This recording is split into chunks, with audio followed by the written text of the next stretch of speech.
गनसट गनसट गनसट गनसट गनसट गनसट गनसट। आप लोग देख रहे हैं fast coaching centre by Upendra sir का एग्जाम गनसट वीडियो। और यह गोधुली भाग 2 का काव्य खंड का चौथा चैप्टर जो है स्वदेशी का आप लोग क्या देख रहे हैं, गनसट वीडियो। मैं विश्वास दिलाता हूं इस छोटी सी वीडियो को अगर आप लोग देख करके जाते हैं तो एग्जाम हॉल में आसानी से फोड़ करके आएंगे।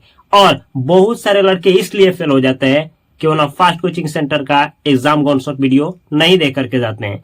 आप इस गलती से बच गए हैं क्योंकि आप इस वीडियो पे आ गए हैं। देखिए ना कैसे एग्जाम हॉल में ना शूट किया जाता है, ध्यान से सुनना है। देखिए यहां ले जाया जाता है ऐसे, सुनिए, सुने, हमारा थोड़े सुनेंगे, आपको तो हमेशा उन्हीं को सुनना है। थोड़ा सा समय निकाल करके सुन लीजिए क्योंकि अभी भी समय बचा है, आना ही ना तो दिक्कत हो जाएगा। ये देखिए, ये है आपका पाठ चौथा काव्यखंड का जिसका नाम है स्वदेशी। स्वदेशी का अर्थ क्या होता है? अपने देश का। हेलो, अपने देश का। अब आपसे पूछा जाएगा ना इस पाठ का लेखक कौन है, तो ऐसे फोड़िएगा, बद्री नारायण चौधरी प्रेमघन। कौन? बद्री नारायण चौधरी प्रेमघन। देखिए ना, बद्री से छा गया है स्वदेशी, ठीक है।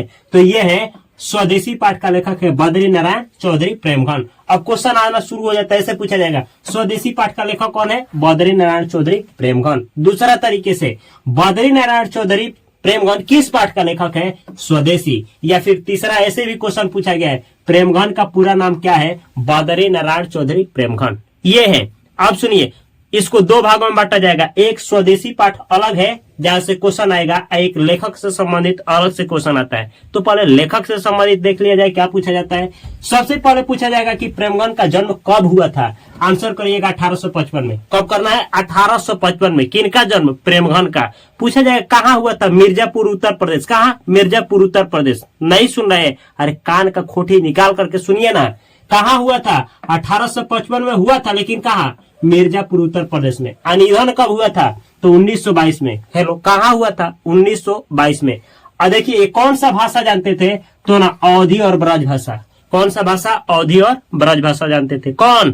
प्रेमघन की बात हो रही है, मेरी नहीं। आगे देखिए, अब ये जो है ना प्रेमघन, तो प्रेमघन अपना आदर्श मानते थे। किनको? हमको नहीं, हमको नहीं, भारतेंदु हरिश्चंद्र को। भारतेंदु एक हरिश्चंद्र, भारतेंदु हरिश्चंद्र जो है उनको ना ये अपना आदर्श मानते थे। कौन? प्रेमघन। तो आपसे पूछा जाएगा कि ना प्रेमघन का आदर्श कौन थे? तो भारतेंदु हरिश्चंद्र। या भारतेंदु हरिश्चंद्र को प्रेमघन क्या मानते थे? तो अपना आदर्श। या प्रेमघन का आदर्श कौन थे? तो भारतेंदु हरिश्चंद्र। याद रखिएगा। दूसरा क्वेश्चन ऐसे भी आता है कि ना, देखिए भारतेंदु युग के महत्वपूर्ण कवि थे। कौन? प्रेमघन। यानी ना ये अपना आदर्श तो मानते ही थे, लेकिन इनके युग का, अच्छा भारतेंदु युग क्या है? वह युग जिसमें ना भारतेंदु हरिश्चंद्र अपना रचना करते थे, यानी कविता गद्य लिखते थे। उस काल का ना ये महत्वपूर्ण कवि रहे। कौन? प्रेमघन। तो पूछा जाएगा भारतेंदु युग के महत्वपूर्ण कवि कौन है? प्रेमघन। प्रेमघन किस युग के महत्वपूर्ण कवि है? भारतेंदु युग के। भारतेंदु युग का मतलब क्या हुआ? वह युग जिसमें भारतेंदु हरिश्चंद्र अपना रचना करते थे, उसको भारतेंदु युग के नाम से जाना जाता है। अब सुनिए, कहा जाता है प्रेमघन के बारे में, कहा जाता है कि 1874 ईस्वी में मिर्जापुर कहाँ है? उत्तर प्रदेश, जहाँ जन्म हुआ था, वहां रसिक समाज की स्थापना की है। हेलो, रसिक समाज की स्थापना कौन किए थे? प्रेमघन किए थे। कौन किए थे? प्रेमघन किए थे। कब किए थे? 1874 में किए थे। कहाँ किए थे? मिर्जापुर किए थे। कहाँ है? उत्तर प्रदेश में, जहाँ इनका जन्म हुआ था। समझे? नहीं समझे तो सुनिए, 1874 में, नोट करिए, 1874 में मिर्जापुर में रसिक समाज की स्थापना किए थे। कौन किए थे? प्रेमघन किए थे। कौन? प्रेमघन किए थे। याद रखना है। आगे सुनिए, हेलो सुनिए, तो इनका ना प्रेमघन का साप्ताहिक पत्रिका है। नाम बतलाइए क्या है? नागरी निरद। पूछा जाएगा कि ना प्रेमघन द्वारा संपादित साप्ताहिक पत्रिका कौन है? तो नागरी निरद। साप्ताहिक पत्रिका का मतलब होता है जो सप्ताह में एक बार प्रकाशित हो, यह है नागरी निरद। आइए, इनका ना मासिक पत्रिका भी है। प्रेमघन का मासिक पत्रिका, मासिक मतलब महीने में जो एक बार प्रकाशित हो। तो मासिक पत्रिका का नाम क्या है? आनंद कादम्बिनी। आनंद कादम्बिनी ये महीने में एक बार प्रकाशित होती थी, इनकी पत्रिका है। किनका? प्रेमघन का। इतना ही नहीं, इनका नाटक भी है। नाटक कौन है? भारत सौभाग्य। पूछा जाएगा भारत सौभाग्य किनका नाटक है? प्रेमघन का। प्रेमघन का कौन सा नाटक है? भारत सौभाग्य। प्रयाग रामागमन किनका नाटक है? प्रेमघन का। प्रेमघन का नाटक है प्रयाग रामागमन, ऑब्जेक्टिव में आता है। अब सुनिए, इनका काव्य है, काव्य प्रमुख काव्य है। तो इनका प्रमुख काव्य कौन सा है? जीर्ण जनपद पूछा जाएगा। प्रेमगन का प्रमुख काव्य कौन सा है? जीर्ण जनपद आपसे पूछा जाएगा। जीर्ण जनपद में किसका वर्णन किया गया है? या जीर्ण जनपद में किनके बारे में बतलाया गया? तो ग्रामीण जीवन के ऊपर है, यानी ग्रामीण जीवन के बारे में बतलाया गया। किसमें? जीर्ण जनपद में। जिसका लेखक कौन है? तो प्रेमगन है। अब सुनिए, आपसे पूछा जाएगा स्वदेशी जो पाठ है ना, कहां से लिया गया है? कहां से लिया गया है? तो सुनिए, ध्यान से कान खोल करके सुनिए। प्रेमगन ने जितना भी रचना किए हैं उसको न संकलित किया गया है और उस संकलन का नाम दिया गया है प्रेमगन सर्वस्व। अब प्रेमगन सर्वस्व से ही स्वदेशी पाठ को लिया गया है। नहीं समझे? कोई बात नहीं, ध्यान से सुनिए। इनकी मतलब प्रेमगन की, इनकी सभी रचना का संकलन प्रेमगन सर्वस्व के नाम से किया गया है। किस नाम से? प्रेमगन सर्वस्व के नाम से। आज जो आप स्वदेशी पाठ देख रहे हैं ना, स्वदेशी पाठ, यह प्रेमगन सर्वस्व, यानी जो प्रेमगन सर्वस्व है ना, वहीं से स्वदेशी पाठ लिया गया है। तो प्रेमगन सर्वस्व क्या है? इनका जितना भी रचना है ना, उसका संकलन है। इसी रचना में से एक रचना उठाया गया है स्वदेशी पाठ, जिसका लेखक ये खुद ही है, प्रेमगन ही है। अब सुनिए, आपसे पूछा जाएगा, क्या पूछा जाएगा? यहाँ प्रेमगन कलात्मक और अलंकृत गद्य लिखते थे। आपसे पूछा जाएगा प्रेमगन कैसे गद्य लिखते थे? तो याद रखिए, कलात्मक और अलंकृत, कलात्मक और अलंकृत गद्य लिखते थे। कौन? प्रेमगन। अब पूछा जाएगा प्रेमगन कौन थे? तो निबंधकार थे, नाटककार थे, कवि थे, समीक्षक थे। चारों थे, निबंधकार, नाटककार, कवि, समीक्षक। याद रखना है, फोड़ना है। अब चैप्टर के अंदर सुनिए, प्रेमगन के अनुसार विदेशी विद्या पढ़कर लोगों की बुद्धि कैसी हो गई? विदेशी लोग विदेश में जाकर के और पढ़ करके क्या हो जा रहा है? उनका बुद्धि भी विदेशी हो जा रहा है। अब ये तो रहा लेखक परिचय से संबंधित। चलिए ना, थोड़ा चला जाए चैप्टर के अंदर और विदेशी, ये जो स्वदेशी पाठ है, सॉरी स्वदेशी पाठ पढ़ा जाए। अगर आपके पास ये किताब है, कौन ऐसे देखिए ना, थोड़ा सा रुक सकते हैं, भागने का बेचैनी पकड़ा है, गोली लगा है क्या आपको? ये देखिए, गोदली भाग दो, केवल भागने को सोचते हैं। ये देखिए, पेज नंबर कितना है? 120, 121 निकालिए, 121।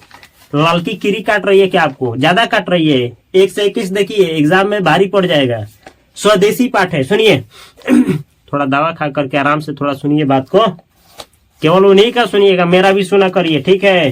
सुनिए, सबे विदेशी वस्तु नर गति रति रीत लखात अभारतेता कछु न अब भारत में दर्शात। नहीं समझे? समझाते हैं ना, बोल रहा है लेखक, बोल रहे हैं कि जितना भी भारत में ना नर है, पुरुष है, उस जो भी है, जो नर बचे हैं, उसमें ना भारतीयता नाम का कुछ चीज नहीं है। सब रहन सहन, खान पान, वेशभूषा सब विदेशी हो गया है। अरे छोड़ो ना ये सब, भारत में भारतीयता नाम का कोई चीज ही नहीं बचा है। ये लेखक बोल रहे हैं, हम नहीं। समझे? एक बार और बतलाए, सुनिए।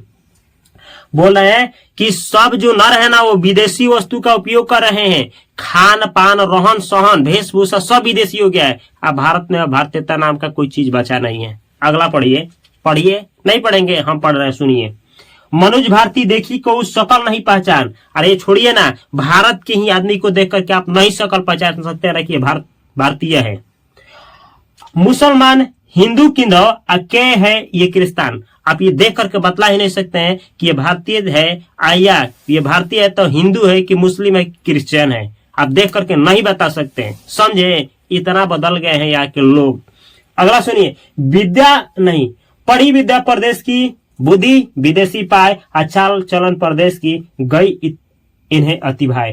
पढ़ी विद्या परदेश की, लोग जाकर के परदेश में क्या कर रहे हैं? पढ़ाई पढ़ रहे हैं। और ना पढ़ाई पढ़ रहे हैं तो उनका जो बुद्धि है ना, वो भी विदेशी ही हो जा रहा है। लेखक बोल रहे हैं कि जो लोग जा करके, अब देखिए ना, कोई बिहार से, कोई लंदन से, कोई कहाँ से जा करके अमेरिका जापान पढ़ रहा है, और ना वहां से पढ़ करके अब आ रहा है, तो यहाँ नहीं बोल रहा है कार्य चल रहे वहां, अच्छा क्या हो चलोगे वहां, बोलो ये क्या कौन सा बीमारी है जी? अब बोल रहा लो, सुनिए ना, बोल रहा है लो कि बाबू सुना नहीं, वो क्या क्या बोल रहा है लो, मतलब दिमाग आपका ना हिल जाएगा, बस इतना ही जानिए ना। अब बोल रहा है लो क्या, what's your name, what's your name, अब बतलाइए व्हाट्स योर नेम।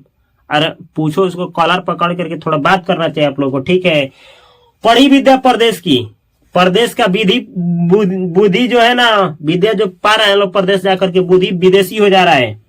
और ना चाल चलन परदेश की गई अति ने भाई, चाल चलन वहीं का भा जा रहा है। अब आ रहा है लोग तो खा रहा है, पिज्जा चाहिए, बर्गर चाहिए, मोमोज चाहिए, अब क्या हम बोले, लिट्टी चोखा नहीं चाहिए, घंटा चाहिए उन लोगों को। अगला देखिए, ठटे विदेशी ठाट सब बन्यो देश विदेश आ सपने ही जिनो ना कहूँ भारतीय तले। अब सपने में भी ना भारत के लोग ना भारतीय चीज को नहीं चाह रहा है, सब कुछ उन लोगों को ठाट बाट सब विदेशी चाहिए। ठीक है, बोली सकत हिंदी नहीं अब मिली हिंदू लोग। अब भारत में हिंदू ही लोग हैं लेकिन ना हिंदी बोलने वाले नहीं है। अंग्रेजी भाषण करत अंग्रेजी उपभोग, अंग्रेजी ही भाषा बोलते हैं, अंग्रेजी ही वस्तुओं का उपभोग करते हैं, मतलब उपयोग करते हैं। अंग्रेजी वाहन वसन वेश रीति और नीति, अंग्रेजी वाहन का मतलब अंग्रेजी गाड़ी, वसन माने वस्त्र, वेश मतलब क्या वेशभूषा, और रीति और नीति मतलब वही रीति रिवाज। अब ना बोल रहे हैं कि सब कुछ खान पान वेशभूषा जो है ना गाड़ी से लेकर के सब कुछ अंग्रेजी हो गया है। अंग्रेजी सब कुछ अंग्रेजी हो गया। अंग्रेजी रुचि, रुचि भी अंग्रेजी हो गया। क्या खाओगे? पिज्जा खाएंगे। और क्या खाओगे? मोमोज खाएंगे, डोमोज खाएंगे, और ना क्या पता नहीं हमको क्या क्या लोग खाते हैं। ठीक है, गृह घर भी अब विदेशी जैसा चाहिए। शकल, शकल भी वो अब नेचुरल नहीं चाहिए, लिपस्टिक मारेंगे और ना जाने क्या क्या घोषेंगे जो घोषणा होगा। ठीक है, और वस्तु देश विपरीत, वस्तु जो चाहिए ना वो नहीं चाहिए जो देश का है, हमको वो चाहिए जो विदेश का है। समझे? लेखक बोल रहे हैं, हम नहीं बोल रहे हैं। ठीक है, आगे सुनिए, हिंदुस्तान नाम सुनी अब ये सकुची लजात भारत सब वस्तु ही सोये हाथ गिनात। अब ना हिंदुस्तान के ही लोग हैं लेकिन हिंदुस्तान में हिंदुस्तान का मतलब हिंदुस्तानी ही लोग हैं, और हिंदुस्तान का नाम सुनते हैं ना तो संकुचित होते हैं, सोचते हैं। ठीक है, सोचते हैं, संकुचित होते हैं। इतना ही नहीं, भारत के वस्तु से ना खुद भारतीय होकर के घिनाते हैं। जैसे मार्केट में जाएंगे, कहेंगे मोबाइल लेना है, कौन सा मोबाइल लोगे? कहेंगे वीवो लेंगे। अरे वीवो समझो विदेशी चीज है, थोड़ा भारतीयता है, भारतीयता थोड़ी होनी चाहिए, कुछ नहीं तो इतना तो होनी ही चाहिए कि जितना किसी में ना हो। ठीक है, आगे सुनिए, देश नगर बानक बनो सब अंग्रेजी चाल हाटन में देखूं भरा बसे अंग्रेजी माल। बोल रहे हैं आप देश जाइए, नगर जाइए, हर एक जगह जाइए। अब ना भारत में हर एक जगह विदेशी ही चीज बचा है। इतना ही नहीं, बोल रहे हैं हाटन बाजार में जाइए ना, वो केवल माल दिखाई दे रहा है ना, विदेशी ही माल है, सब विदेशी माल पड़ा हुआ है। खान पान वाला रहन जो भी सामान है ना सब विदेशी भरा है। इतना ही नहीं, बोल रहे हैं जिनसो समल सकत नहीं तन की धोती ढीली ढाली देश प्रबंध करेंगे वे यह कैसी खामख्याली। बोल रहे हैं, लेखक बोल रहे हैं ना कि जिनसे ना अपना धोती जो है ना ढीली ढाली नहीं संभाला जा रहा है वो देश संभालने की बात कर रहे हैं। जिनसे अपना धोती नहीं संभाला जा रहा है वो देश संभालने की बात कर रहे हैं। अब बोल रहे हैं दास वृत्ति की चाह चाहूं दिशी चारहूं वर्ण बढ़ा ली। अरे कहा जाता है कि चार वर्ण है, क्षत्रिय है, ब्राह्मण है, शूद्र है, वैश्य है। ये ना दास गुलामी इन लोगों को पसंद, मतलब गुलाम रहे हैं लोग पहले का, और गुलामी पसंद है, चपलूसी करना इन लोगों को पसंद है। बोल रहे हैं करत खुशामा झूठा प्रशंसा मानहु बने डफाली, और ये झूठा प्रशंसा करते हैं डफाली लोग हैं। लेखक बोल रहे हैं डफाली उनको कह रहे हैं जो झूठी प्रशंसा करते हैं, मतलब जो झूठी ना वादा करते हैं निभाते नहीं, उनको डफाली लेखक बोले हैं, जैसे कि नेता लोग। सुनिए अब क्वेश्चन आइएगा पेज नंबर 122 और सुन लीजिए। पहला क्वेश्चन इस यहाँ पे 6 क्वेश्चन है, पहला नहीं पूछा जाएगा, पढ़ करके सुना रहे। कविता के शीर्षक की सार्थकता स्पष्ट कीजिए, नहीं आएगा। दूसरा सुनिए, कवि को भारत में भारतीयता नाम क्यों, कवि को भारत में भारतीयता क्यों नहीं दिखाई पड़ती?